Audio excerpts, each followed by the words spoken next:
Estaba como para escuchar un rato más.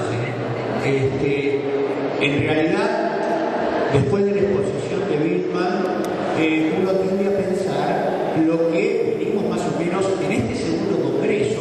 Algunos tuvimos oportunidad de participar del primer congreso hace 6 años, donde poníamos, obviamente, los paréntesis en la llamada Ley Nacional de Educación. Y poníamos los paréntesis, creo que a partir del título de la ley, en todos los artículos.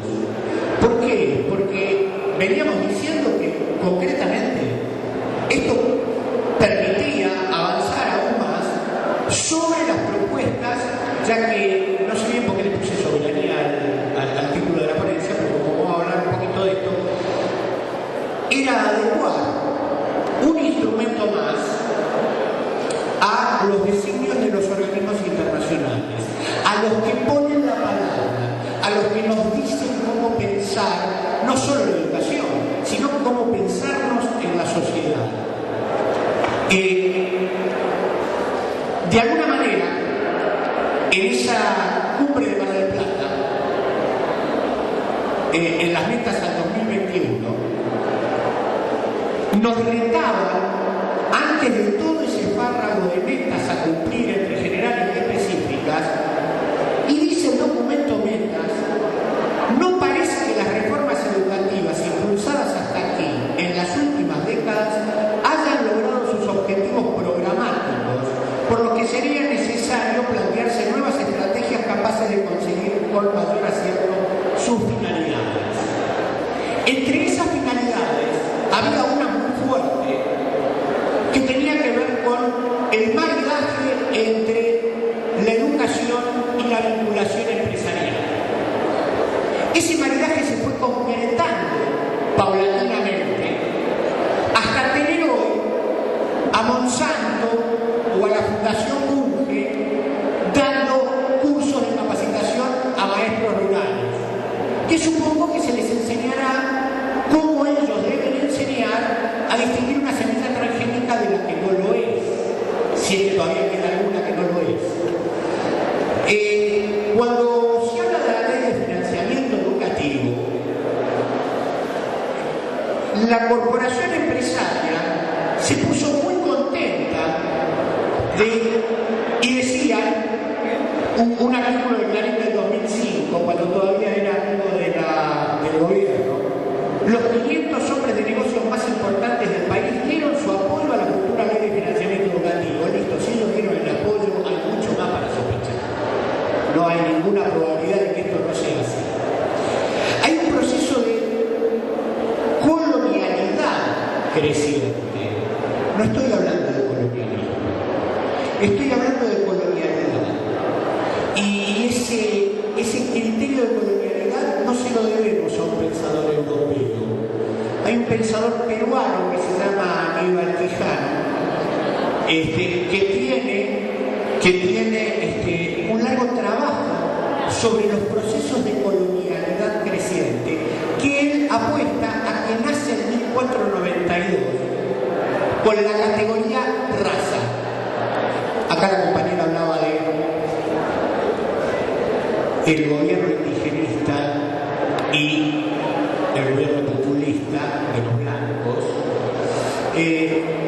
Y esta categoría raza es la que marcó los niveles de superioridad y estableció quiénes deberían ser los dominados. ¿Quiénes deben ser los dominados? Es una construcción. Lo que pasa es que es una construcción de conocimiento. Estábamos charlando hoy en la Comisión de Conocimiento sobre este tema. Digo, hay una cuestión epistemológica de base. En esa construcción del conocimiento, hay un conocimiento que ya está construido.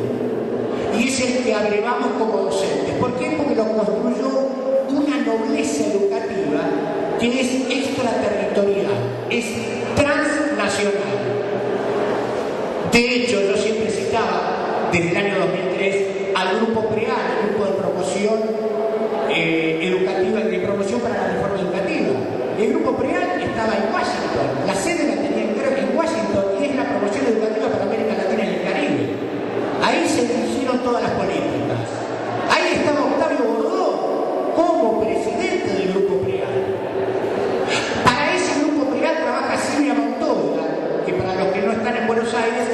la actual directora de Planeamiento y Educación del gobierno de Macri.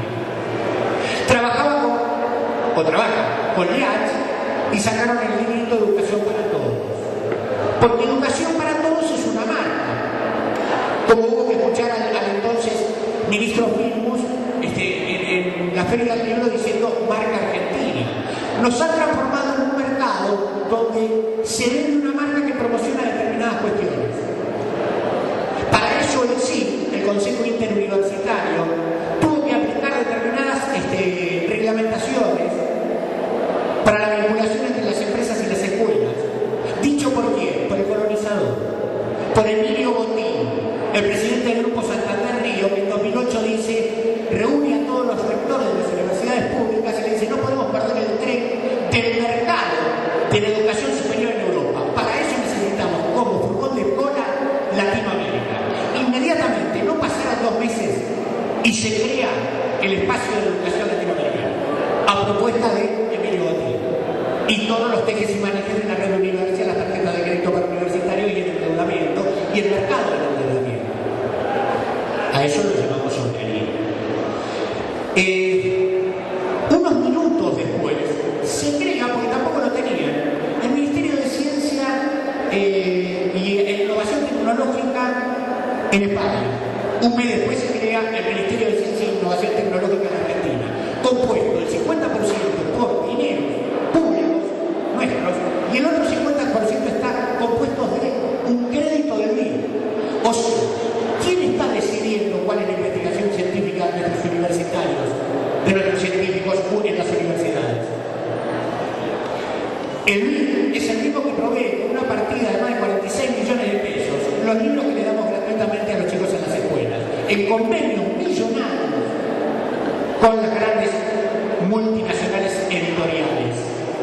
Y ahí aparece Saiz Barral, todos saben lo que compró el libro de Saiz Barral, lo que vale. Las grandes multinacionales editoriales aparecen en los convenios con el BID, pero es deuda argentina. Por eso cuando uno le da un libro a uno de los pibes, le dice, guarda que no es gratuito, dentro de 20 años por ahí tu hijo tiene que estar pagando el libro con el que está leyendo. Entonces, el mercado del endeudamiento está enmascarado bajo un discurso progresista de la soberanía territorial. Y hablábamos de los recursos naturales. Y hablábamos hoy en la comisión del tema de las mineras, que lo había sacado Roberto García, el compañero Roberto, que decía, bueno, las mineras. Yo busqué como un loco porque la Universidad de Tucumán no recibía fondos debajo de la lumbrera. Claro, el idiota fui yo, es socio, no recibe fondos, comparte las ganancias. La Universidad de Tucumán comparte las ganancias en sociedad con la minera lumbrera.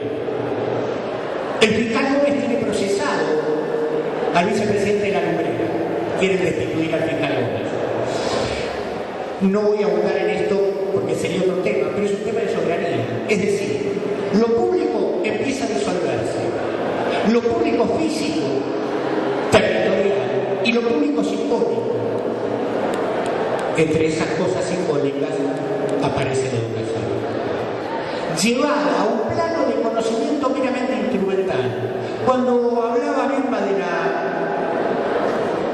de las 3E, eficiencia, eficacia, excelencia, palabras todas del discurso neoliberal, a las que hay que agregarle que fueron palabras de Juan Carlos Tedesco, uno de los cultores en Latinoamérica, no solo en Argentina, de todas las reformas de los 90, junto a técnicos como hoy el senador Filmus, los técnicos que ponían en proceso lo que se pensaba en los organismos internacionales, vía universidades privadas. La Universidad Católica de Chile fue la artífice de muchas de las propuestas en cuanto a perfiles de trabajadores de la educación que tenían que tener en Latinoamérica los nuevos educadores de las nuevas generaciones.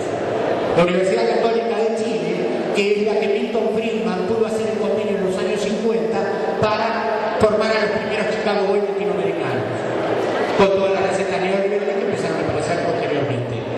Entonces, cuando hablamos de soberanía o de integración latinoamericana, lo que nos preocupa es la integración de las instituciones que pertenecen a estos sistemas temas no es la integración de las poblaciones. No, nos cuesta conversar hasta con los compañeros de la escuela de enfrente muchas veces. Hace 27 años que trabajo en el Hipólito Vientes, ahí en Caballito, y prácticamente no conozco a los compañeros del colegio bueno que están en una cuadra y media.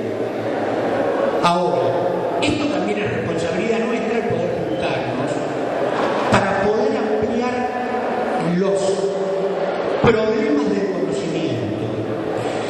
¿Qué conocemos? ¿Qué es la soberanía del conocimiento? Yo tenía por acá, esto no tiene que ver con educación, pero sí, digamos. Alejandro Olmos Mahona, que ahora está investigando, está continuando lo que había empezado su padre Alejandro Olmos, la deuda expuria, ¿sí? Publicó un artículo los otros días en Argenpress a raíz de la famosa fragata que está en Ghana y dice que las renuncias a la inmunidad de nuestra soberanía contaron invariablemente con la conformidad de los distintos procuradores del Tesoro, que en sus dictámenes estimaron procedente la misma, llegándose al extremo, en el caso de los bonos Braille, de que el dictamen firmado por el procurador le fue redactado íntegramente por los abogados de los bancos acreedores.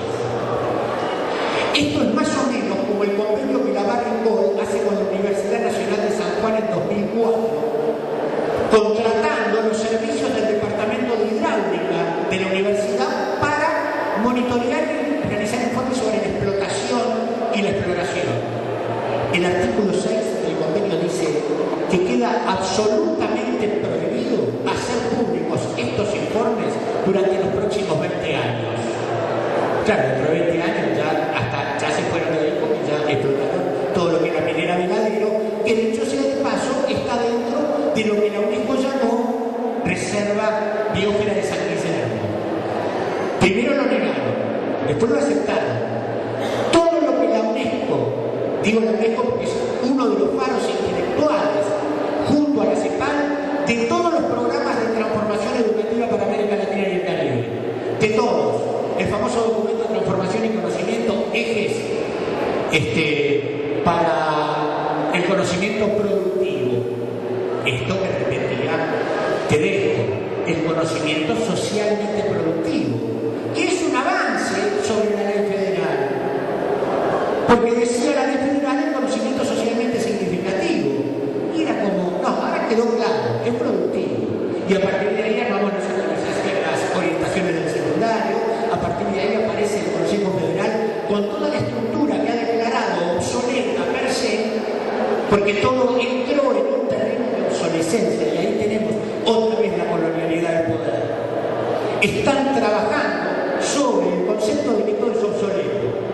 Era obsoleto tener el gas del Estado, era obsoleto tener la luz del Estado, había que cambiar todo, había que privatizarlo.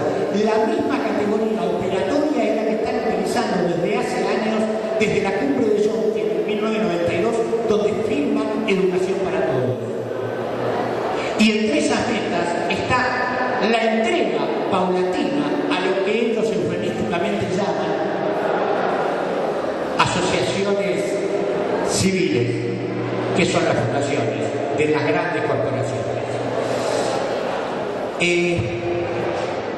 Creemos que la soberanía en realidad termina cumpliendo simplemente, estoy hablando de la soberanía en nuestras épocas, la soberanía de la modernidad en todo caso.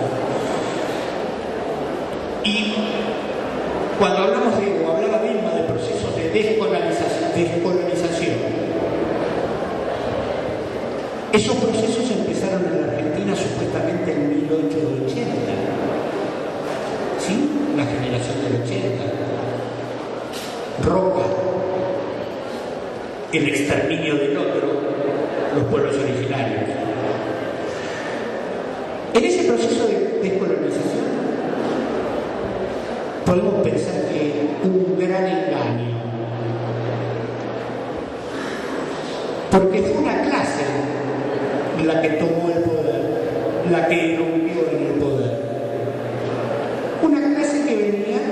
de los procesos de colonialidad cultural del virreinato.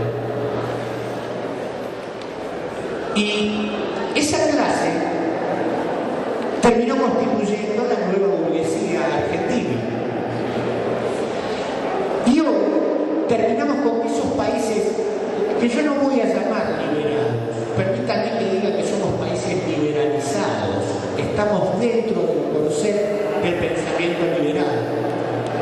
Terminamos todos subordinados al orden económico internacional. O sea, que lo que llamamos Estado postcolonial no es más que procesos de colonialidad mediante la apropiación de los sistemas productivos de verdad, que es de lo que nos tenemos que apropiar. Hoy hablábamos de eso. Los sistemas de producción de verdad y poder empezar a hacerlos públicos y que se cuiden. El Estado-Nación postcolonial es funcional a esta organización global. Por lo tanto, de lo que se trata es que nos están hablando de una soberanía del mundo corporativo y de la productividad. La soberanía de las grandes empresas, que también se comen entre ellas, porque esa es la ley del mercado. Para eso aplicaron bastantes años la teoría del determinismo social. Y seguimos profundizando desde estas políticas que se instrumentan del llamado Estado, profundizando las políticas del mercado educativo. Para ir finalizando, una cosa que también debería llamar la atención es cuando el ministro Firmus en 2004, junio de 2004, versión taquigráfica, dijo: el Ministerio de Educación es el lugar de concertación con los organismos internacionales.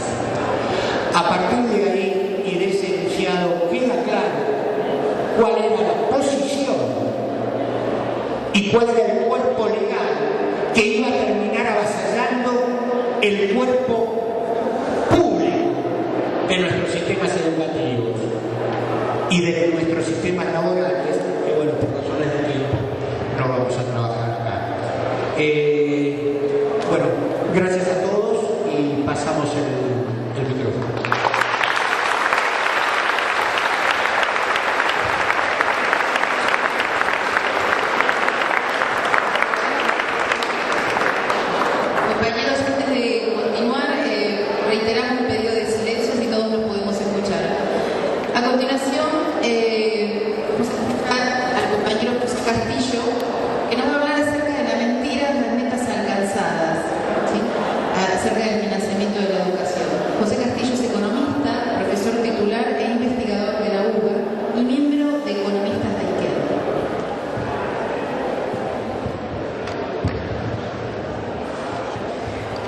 Gracias, buenos días, buenas tardes ya, compañeras y compañeros. El gobierno kirchnerista en su propaganda cotidiana suele colocar como uno de sus logros, de sus medidas progresistas, el que, pasados los años de adecuación de la ley de financiamiento educativo, ha alcanzado la meta, ¿no?, del 6% de inversión en el PBI, o dicen más, 6,2%. Han superado la meta. Como decía el compañero, tal como era por otra parte recomendado ese indicador por los organismos internacionales, el Banco Mundial. Saquemos de acá, siendo cierto que pasa que la educación pública se sigue cayendo a pedazos, que los salarios docentes están como están, que la infraestructura se sigue deteriorando, o si aceptamos el juego e inclusive entramos a las propias metas de la ley de financiamiento, ¿qué pasa? Que las metas que tenían que haberse logrado en este periodo intermedio, que hace que el 30% de la matrícula ya tendría que estar en tendría que haber un 100% de escolarización preescolar, o ni que hablar que tendría que haberse eliminado, por lo menos achicado sustancialmente, la diferencia entre jurisdicciones. Ninguna de esas metas se ha alcanzado, reconocido inclusive por organismos que trabajan con simpatía hacia el gobierno, que hacen análisis en su propia dirección, como el reciente informe de la CP. Entonces, ¿qué pasa? Y la primera respuesta es cuestionar la propia meta, y la trampa que está ahí. Porque efectivamente se nos decía que esto de hablar de inversión con relación al Producto Bruto, ¿no?, del 6% que se fijaba la meta, o del 8% que decía el Banco Mundial, bueno, era más o menos lo mismo que la meta histórica de la década del 60 de la UNESCO, que todos conocemos, ¿no? Para educación tiene que ir el 25% del presupuesto. Y decimos, no es lo mismo. Bueno, sí, es más o menos lo mismo, es un indicador más moderno. Y bueno, esta es la primera falsedad. Se dice, la Argentina pasó, siguiendo este indicador, de ser el 81 en la tabla de posiciones del mundo, y ahora estaríamos 18. Ahora, como siempre, cuando uno se pregunta qué significa esa tabla, bueno, miremos la tabla y veamos si ese indicador significa algo. Acertemos la tabla. En el año 2004, Argentina era 81 en esa tabla. Bueno, se supone que los de arriba debían ser los que habrían garantizado la calidad educativa y la prioridad. El primero, que le dedicaba el 13,8, era Lesoto, ¿no? Un profesor de geografía podrá ubicar dónde queda Lesoto, y creo que con bastante facilidad podemos decir, bueno, bien, Lesoto no es un ejemplo de prioridad, calidad educativa. Pasaron estos 5 años y en la tabla de posiciones, es en la que ahora nosotros somos número 18, el primero es Timor Oriental. Nosotros estamos 18 y si aceptamos la tabla, quiere decir que nuestra calidad educativa, nuestra prioridad en educación está por arriba de Francia, Reino Unido, Australia, Italia, etcétera, etcétera, etcétera, que tienen un porcentaje inferior a la Argentina. O sea, lo que estamos diciendo es que este indicador no significa absolutamente nada y es falso utilizarlo para mostrar qué pasa con la prioridad educativa. Pero podemos dar una vueltita más y decir, bueno, ¿cuánto se parece a aquel famoso 25% de la UNESCO? Hoy, con el 6,2, el presupuesto total consolidado de nación más provincias no llega al 14. O sea, quiere decir que estamos 11 puntos de diferencia por debajo de aquel 25% que recomendaba la UNESCO, que ahora ya parecería ser un indicador viejo y obsoleto. Esta es la primera respuesta, que efectivamente tiene que ver con lo que señalaba el compañero, que es que las propias metas en las cuales venimos circulando están falseadas porque han sido modificadas a partir de los organismos internacionales. Pero podría decir uno, bueno, está bien, ciertamente falta, pero al menos aumentó sustancialmente el gasto en educación en comparación con la década pasada. Podría ser otra pregunta, bueno, está bien, no es el 25, es cierto, pero este gobierno aumentó, a ver. Y acá tenemos de vuelta que mirar la comparación. La ley de financiamiento toma como punto de partida el 2005, ¿no? Y dice, bueno, En el 2005 estábamos en el 4,6 y ahora pegamos el salto. Pero cuidado, porque acá se hace la misma operación que el kirchnerismo suele hacer con otros números comparativos, que consiste en mirar, en tomar como comparación los picos de caída de la crisis del 2001 y claro, entonces todo da para arriba. Por supuesto, es menos desempleo que el 20 de diciembre del 2001 o cualquier indicador. Entonces, en el 2001, antes de la crisis, ese indicador, inversión en educación dividido PBI, daba 4,9 o 5,1 según la hagamos la cuenta, digamos 5%. Claro, después se cayó, vino el valle, se cayó y entonces compara contra la caída. ¿Qué quiere decir? Que si nosotros comparamos ese mismo indicador del cual hablan ellos, de inversión sobre PBI, los 10 años de gobierno nacional y popular, o los 5 años de ley de financiamiento educativo, apenas se han modificado, se han incrementado un 1% con respecto a los valores de la década del 90, la cual creo que todos acordaríamos que muy alto no era. Entonces acá tenemos un segundo elemento para ver. Pero con esto apenas sí agarramos la punta del iceberg, ¿no?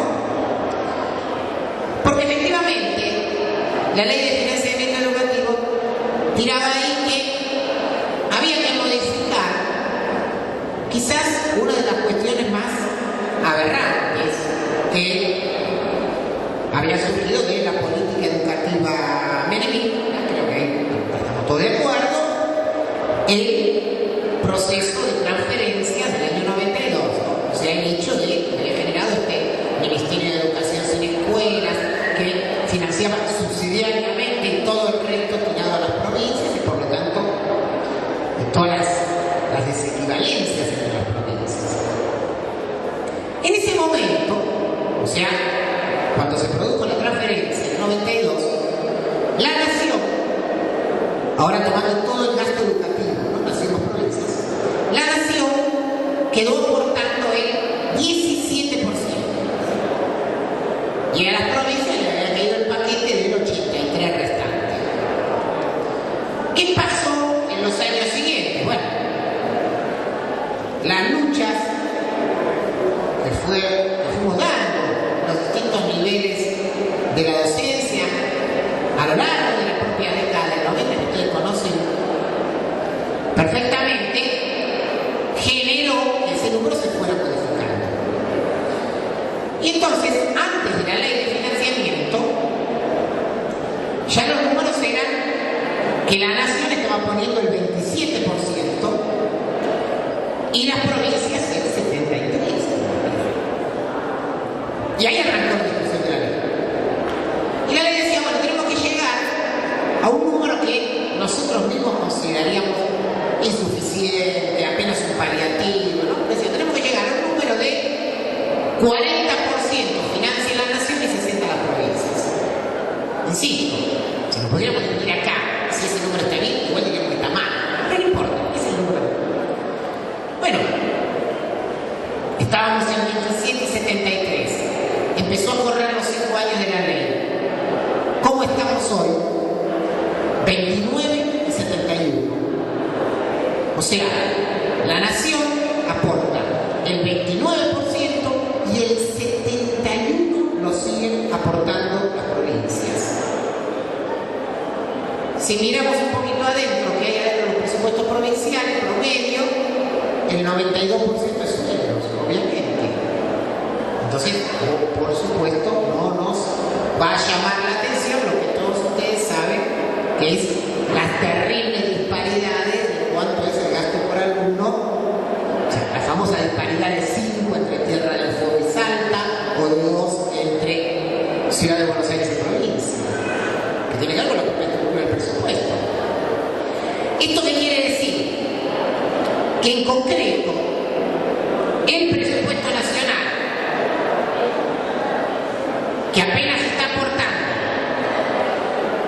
Este porcentaje de 29, cuando lo vamos a mirar en el total del presupuesto nacional, el último número nos da el 5,4, puede subir un poquito, bajar un poquito. Estamos hablando de esos números. Y cuidado, porque ese número minúsculo de la nación tiene en realidad apenas un tercio para educación básica, porque todo lo demás es el sistema de educación superior, si es la parte tecnológica. Entonces, ¿cuánto aporta la nación para educación básica? 2%. ¿De qué estamos hablando? Entonces, empezamos a desarmar estos números y empiezan a aparecer las respuestas a los por qué siguen pasando las cosas que siguen pasando. Por supuesto, a todo esto nunca tenemos que olvidar. O sea, hasta acá lo que estamos diciendo es, acá falta, claramente, falta de dinero en general, o sea, tiene que haber más dinero de conjunto, consolidado, muchísimo más, un 11% más del presupuesto consolidado para educación. Por ejemplo, pasa todo esto con la distribución de la nación-provincias. Por supuesto, no nos olvidemos que adentro de ese presupuesto frágil, mal distribuido e insuficiente, encima tenemos el otro huevo de la serpiente, que son los subsidios a la educación privada. O sea, sobre eso que no alcanza encima, y de nuevo miremos qué pasó en estos años. La educación privada estaba sumando el 25, ahora pasó al 27, o sea, se sigue incrementando. Y la compañera Grimán nombraba la situación de Bolivia, justo nombraba el caso de una escuela alemana. Nosotros estamos últimos en todas las tablas de posiciones, pero estamos casi arriba en el mundo en una tabla de posiciones, porcentaje de educación privada sobre educación total. En Alemania, por ejemplo, la educación privada es apenas el 9% del total. O sea, Argentina en eso estaría lejísimo arriba.